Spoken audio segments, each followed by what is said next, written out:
여러분 반갑습니다. 음, 지역자치연구소의 최용승이고요. 오늘은 행복하고 건강한 노인, 인지 긍정 실존 치료라는 이런 어떤 제목으로 좀 얘기를 좀 나누고 싶습니다. 이 노인과 바다의 도시 부산에서 개인적으로 참 이 어르신들과 노인들과 이렇게 얘기할 때가 많고, 어떻게 하면 그들이 건강하고 행복한 삶을 살 수 있을까? 특별히 이제 교회 어르신들과 이렇게 좀 얘기할 때 있는데, 평소에 좀 이런 고민들을 좀 담았으면 얘기를 하도록 하겠습니다. 일단 제가 생각하는 어떤 이미지가 있습니다. 이미지는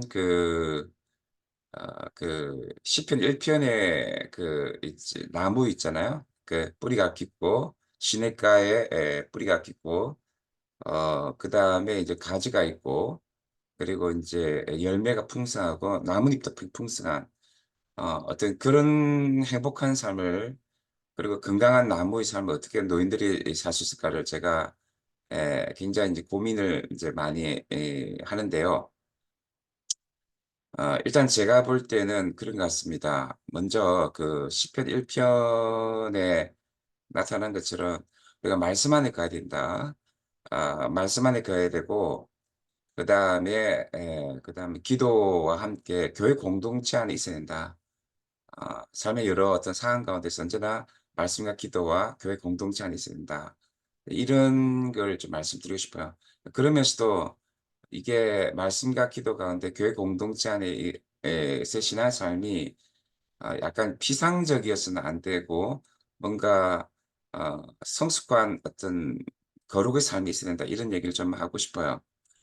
그래서 이게 밸런트도 이런 얘기를 하는데, 그 하버드 정신건강의학자 밸런트도 그렇게 하는데, 우리가 보통 그 젊을 때는 우리가 어떤 자아의 미성숙과 관련해서 나쁜 방어 기제, 또 어떤 신경질적 방어 기제를 가지만, 나이가 들수록 조금 이제 성숙한 방어 기제, 뭐 남탓하고 이렇게 투사나 합리화 이런 방어 기제가 아니고, 좀 유머나 이타주의나 억제나 예견이나 이런 성화 같은 이런 좋은 방어 기제를 쓸 가능성이 크다고 하지만, 우리가 좀 더 좋은 방어 기제를 가지기 위해서는 말씀과 기도 가운데 경건한 삶을 조금 추구할 필요가 있다. 그래서 좀 건강한 자아와 인격과 덕 가운데 우리가 조금 좋은 삶을 살 수, 어, 그, 어, 어떤 가능성이 있다 이렇게 생각해요. 그러면서 제 개인적으로 실존주의 맥락에서 볼 때 우리는 실존적 주체가 될 필요가 있다. 삶에 대해서, 또 자신의 의료적 삶에서도 좀 실존적인 책임을 지는 그런 주체가 될 필요가 있다 생각해요. 그래서 이제 의사가 자기 건강을 지켜주는 건 아니고, 또 자기가 실존적 책임을 진다 이런 생각을 하게 돼요. 특별히 우리나라 같은 경우는 이렇게 옛날에는 한 2010, 한 4년 정도까지는 제가 볼 때 이제 의료적 환경이 중요하고요. 의사가 굉장히 건강에 많은 이제 영향을 끼칩니다. 노인들의 건강에. 특별히 제3세계나 못 사는 나라도 마찬가지. 그런데 우리나라는 2013년, 14년 정도 지나가면서 제가 알기로는 의사들이 증가하고 의료 진료량이 늘어나도 기대수명이나 건강 수명에 그렇게 영향을 안 끼치는 것 같아요. 그래서 문제가 뭐냐 하면은 자기가 뭐냐 하면은 삶의 태도랄까요? 어떤 경건이랄까요? 삶의 습관 이런 것들이 사실은 굉장히 건강에 많이 영향을 끼칩니다. 성인병이라든지 여러 만성질환에. 그렇기 때문에 어, 어떤 실존적인 삶의 책임을 가지고 좀 살아야 된다. 어, 그래서 제가 해운대에서 옛날에 제가 해운대 직인데, 어르신들 보면은 꼭 심한 병에 걸리고 나서야 뭐 걷고 쩔뚝거리면서 걷고 운동하고 이렇게 하더라고요. 근데 저는 이제 그렇게 해서는 안 되고, 어르신들이 어, 좋은 식습관과 함께 또 운동도 이제부터 해야 되고, 산책도 하고 이제 그런 어떤 또 자연을 향유하면서도 또 자연을 돌보는 그런 생태적 주체, 또 그러면서 자기 건강해지는 그런 어떤 실존적 주체가 돼야 되지 않느냐, 이런 생각들을 많이 가집니다. 특별히 이제 좀 더 슬기롭고 지혜로운 그런 인지치료 좀 필요하다고 생각해요. 지금 우리나라가 굉장히 지금 이제 어제도 2천 명 정원했는데, 물론 지방대 쪽이지만 그거는 조금 좋지만 2천 명 정원 좀 많다 생각하는데, 이제는 우리나라 굉장히 건강보험료랄까 의료비가 상승될 것 같습니다. 근데 이게 다 젊은이들이 사실 이제 분담할 가능성이 큽니다, 어르신들보다. 근데 이제 과잉 진료 이런 거 받으면 안 됩니다. 물론 우리가 아프면은 어떤 사람은 병원에 안 가는 사람도 있지만, 그래서 아플 때는 의사 선생님 만나서 진단을 잘 받았지만 너무 과잉 진료하시는 분들 너무 많아요. 그게 어른들이 좀 정서적으로 우울증이나 불안장애가 많아서 그런지 몰라도 그렇게 하면 안 된다는 거죠.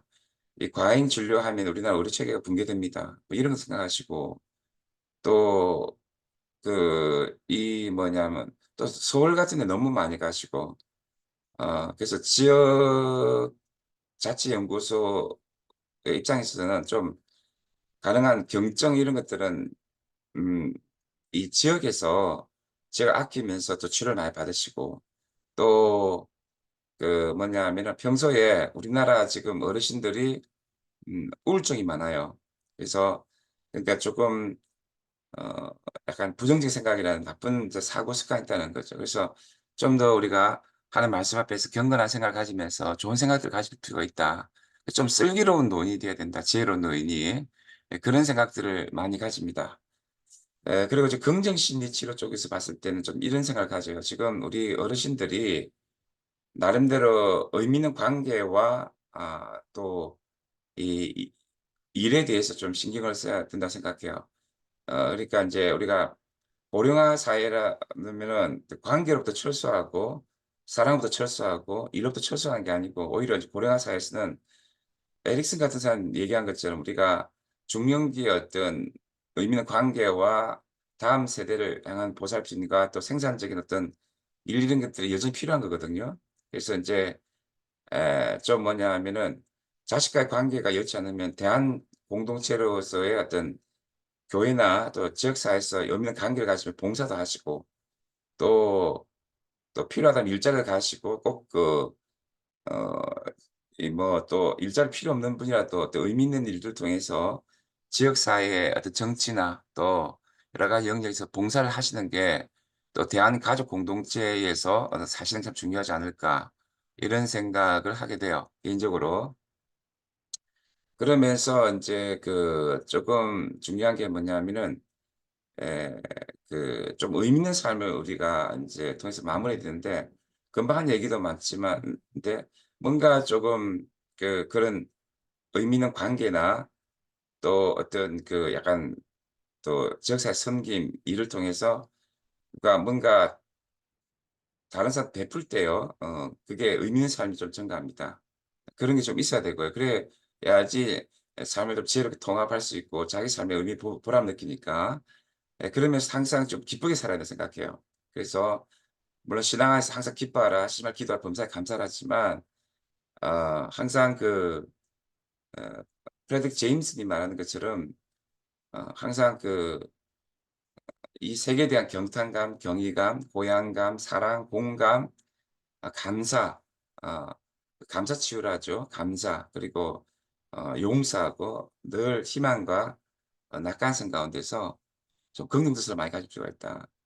예. 그게 그리고 혹시나 노인 빈곤이 있고요, 또 자식과 관계가 힘든 그런 분들도 일단 감사하면서, 노인 빈곤이라면은 또 지혜롭게 또 노인들끼리 같이 산다든지, 그래서 대한 공동체를 마련한다든지, 독거노인으로 사는 건 안 좋은 것 같아요. 이렇게 그렇게 하면서, 그러나 비록 독거노인으로 살지라도 감사하면서 기도하고, 그럼 하나님 또 길을 인도하실 걸 생각하고, 또 어 그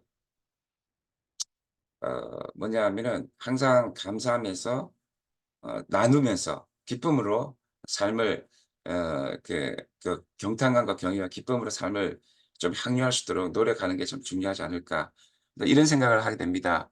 그래서 오늘은 이 노인과 바다의 도시에서 너무 많은 우리 어르신들이 이 부산에서 조금 우울하고 불안하고 또 적절한 삶을 살지 못하는 것 같아서 제가 성경적인 어떤 인지치료 또 긍정치료, 심리치료 또는 실존치료의 차원에서 제 평소에 느낀 것들을 한번 좀 나눠 봤습니다. 네.